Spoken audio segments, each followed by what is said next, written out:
İslami Aşlarına kadar Bayni Hafif Roman معرفی شده بیشتر 48 سال عمر مبارک شد در تبلیغ دین مبارک اسلام در سفر زمان دادیم. سفر اول و زیارت مدرس شیخ سید محمدی اصفهانی شیخ خاموش میشه حاصل داریم. ایوبا سه مرتبه قسمت شرکت جهان در سفر تعیین میکنم. هر بار امام در طول مدت 1 سال و 2 ماه 7 ماه 8 ماه زندگی میکنم. اول آخر زاویه خداوند شهرهای کشمیر، سرینگر، لاهور، بلوچستان، بهارستان ما که این مسلمانان تیبت، بلغارای چین با زاویه خداوند با دعوت کسا اسلام قبول کردیم، مسلمان شدیم. تا حال احترام و دعوت دانستم آمده زیارت کرده میروم. در حال حیات بعد این حج فرضی 14 مراتب حج تمتع و انجام میبرم، حج نفلی. در یک سفر حج حضرت رسول اکرم صلی الله علیه و سلم با خواب میبینم و اشارت به این مکان میکنم که عالی هر کجای دنیا داشتی مکان آخرت همینجا میشد.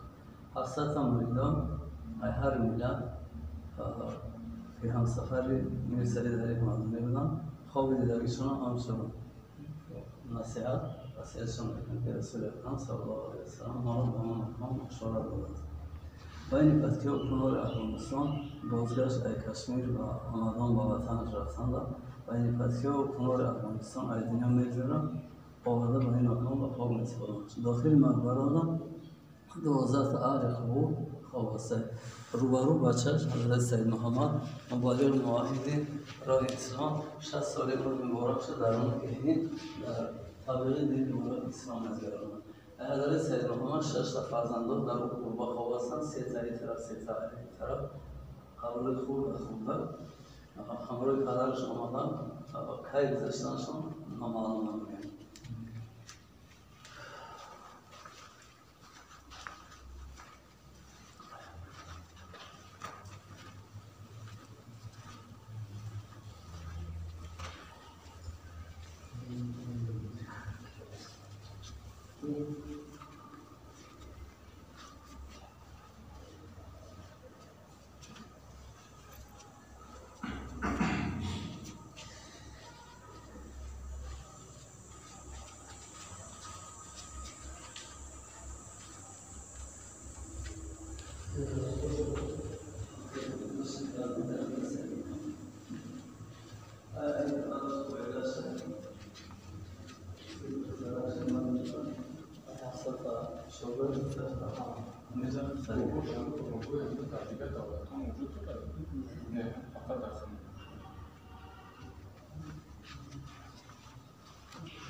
اما بخونه اصلا نه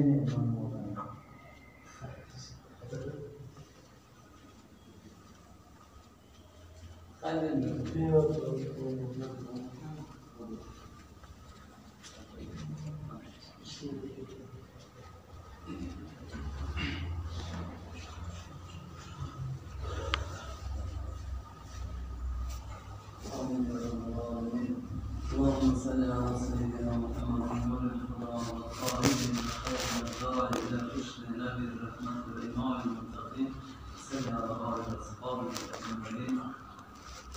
أعوذ بالله من الشيطان الرجيم. بسم الله الرحمن الرحيم. الذين يبلغون رسالات الله ويخشونه ولا يخشون أحدا إلا الله وكفى بالله حسيبا. ما كان محمد أبا أحد من رجالكم ولكن رسول الله وخاتم النبيين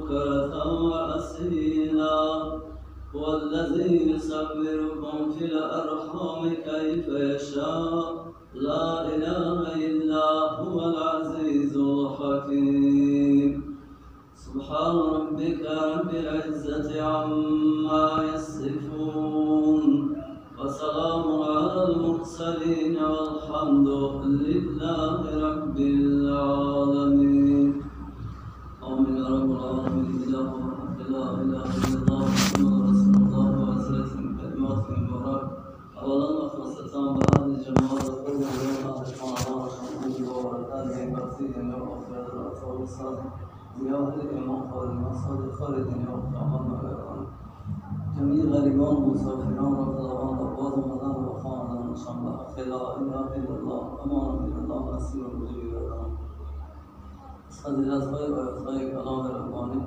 روحانیت جمله انبیا و اولیاء خود العارفین میر سعید علی حمدانی و اهل البیت علی خصوص پدران و مادران یاران برادران گذشتگان اهل جماعت و تا این نگذشتگان بالای اهل جماعت ارواحشان را شادمند دلشان را خنور و نوربند سازد و جمال جلاله و شفاعت رسول الله علیه السلام با نصیب و بزرگانی اهل جماعت را خداوند از زیارت‌هایشان را قبول دربار می‌سازد و باعث برکات آنان جان دستگیر و زیان می‌سازد سفرهایشان را با خیر و بخطر بگردانی ربنا وتقبل منا انك انت السميع العليم صلی الله علیه و